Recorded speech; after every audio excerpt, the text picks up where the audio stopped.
एकनाथ शिंदे यांना भाजप उपमुख्यमंत्री पदापासून दूर करण्याचा करत आहे प्रयत्न. मोठ्या नेत्यांनी केलेल्या विधानामुळे राजकीय वर्तुळात उडाली एकच खळबळ. शिवसेना पक्षामध्ये एकनाथ शिंदे यांनी ऐतिहासिक बंडखोरी करून शिवसेनेचे 40 आमदार व 13 खासदारांना घेऊन बंड केलं होते. एकनाथ शिंदे यांनी बंडखोरी केल्यामुळे शिवसेनेचे ठाकरे गट आणि शिंदे गट असे 2 गट पडले. त्यानंतर एकनाथ शिंदेंनी भाजपसोबत जाऊन सरकार स्थापन करून त्या सरकारला पूर्ण होऊन 1 वर्ष होता न होता त्यानंतर राष्ट्रवादीचे सर्वेसर्वा शरद पवारांना मोठा धक्का देत त्यांचेच पुतणे अजित पवारांनी मोठी बंडखोरी करून भाजप व शिंदेगट सरकारमध्ये सहभागी होण्याचा निर्णय घेऊन उपमुख्यमंत्रीपद स्वीकारलं. आता मात्र हे अजित पवार सत्तेत सहभागी झाल्यानंतर शिंदेंना भाजप पदावरून दूर करण्याचा प्रयत्न करत आहे. असे मोठे विधान काँग्रेसच्या मोठ्या नेत्यांनी केल्यामुळे एकच खळबळ उडाली आहे. विधानसभेचे विरोधी पक्षनेते विजय वडेट्टीवार यांनी खळबळजनक दावा केलेला आहे. मुख्यमंत्री एकनाथ शिंदे यांच्यासोबत शिवसेनेच्या बहुतांश आमदारांनी उद्धव ठाकरेंची साथ सोडली होती. मात्र राष्ट्रवादी काँग्रेस सत्तेत सहभागी झाल्यानंतर भाजप आणि शिंदे गटात असलेली राजकीय केमिस्ट्री बिघडण्यास सुरुवात झाल्याची चर्चा होत आहे. त्यामुळे शिंदे गटातील काही नाराज आमदारांकडून उद्धव ठाकरे यांच्याशी पुन्हा संपर्क प्रस्थापित करण्याचे प्रयत्न सुरू असल्याची माहिती समोर आली आहे. उद्धव ठाकरे यांच्या वाढदिवसाच्या दिवशी शिंदे गटातील काही आमदार उद्धव ठाकरेंची भेट घेणार होते.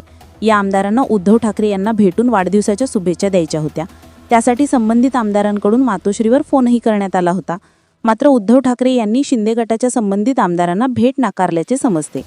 उद्धव ठाकरे यांनी नैतिकतेचे कारण पुढे करत या आमदारांना भेटणे टाळले, तर दुसरीकडे शिंदे गटाचे आमदार उदय सामंत यांनी मात्र हा दावा फेटाळून लावला आहे.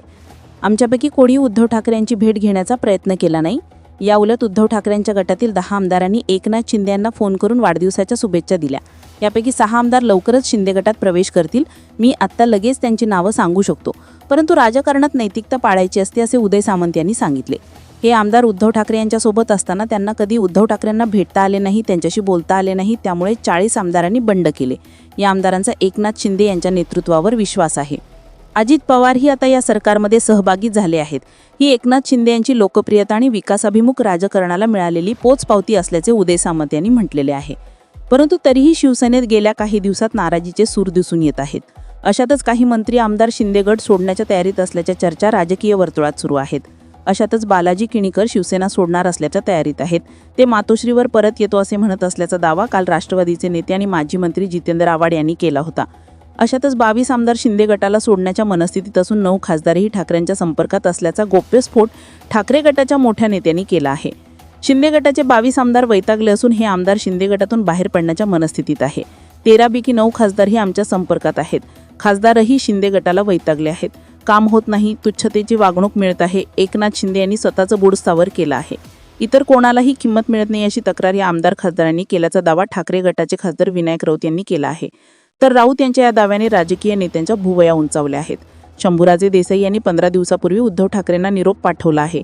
आम्हाला भाजप योग्य ते स्थान देत नाही, आमची इकडे गळचेपी होत आहे असे शंभूराजे देसाई म्हणाले होते. त्यांनी उद्धव ठाकरे यांना फोनवरून सांगितल्याचा दावा सुद्धा विनायक राऊत यांनी केला आहे. तर तानाजी सावंत आणि गजानन कीर्तीकर यांनी प्रतिक्रिया दिली. तानाजी सावंत यांना बजेट मिळत नाही, आगीतून फुपाट्यात पडल्याचे ते म्हणत आहेत. भाजपने आता शिंदे गटाला मोहरम करण्याचा प्रयत्न सुरू केला आहे. त्यामुळे शिंदे गटाचे आमदार आणि खासदारांचे कोंडी झाल्याचा दावा विनायक राऊतांनी केला आहे. आणि याच गोष्टीमुळे शिंदे गटातील 22 आमदार आणि 9 खासदार ठाकरेंच्या संपर्कात असल्याची मोठी बातमी समोर आली आहे. वडेट्टीवार यांनी केलेल्या दाव्यानंतर खासदार संजय राऊत यांनी तर मंत्री उदय सामंत यांच्या नावाचा उल्लेखही केला. उदय सामंत यांच्यासोबत 20 आमदार असल्याचा दावाही राऊत यांनी केला. अर्थात उदय सामंत यांनी हे सर्व दावे फेटाळून लावले आहेत. पण या निमित्ताने शिवसेनेत उदय सामंत हे एकनाथ शिंदे यांना पर्याय असू शकतात का, आणि सामंत यांच्याच नावाची चर्चा का होत आहे असेही प्रश्न उपस्थित केले जात आहेत. एकनाथ शिंदे यांच्या शिवसेनेत त्यांच्यानंतर ज्येष्ठ आणि पक्षातील जबाबदार नेते म्हणून ज्या नेत्यांची नावं घेतली जातात यापैकी एक उदय सामंत आहेत.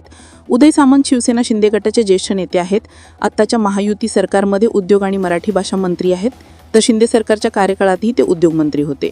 तर ठाकरे सरकारच्या महाविया कार्यकाळात त्यांच्याकडे उच्च आणि तंत्र शिक्षण खातं होतं.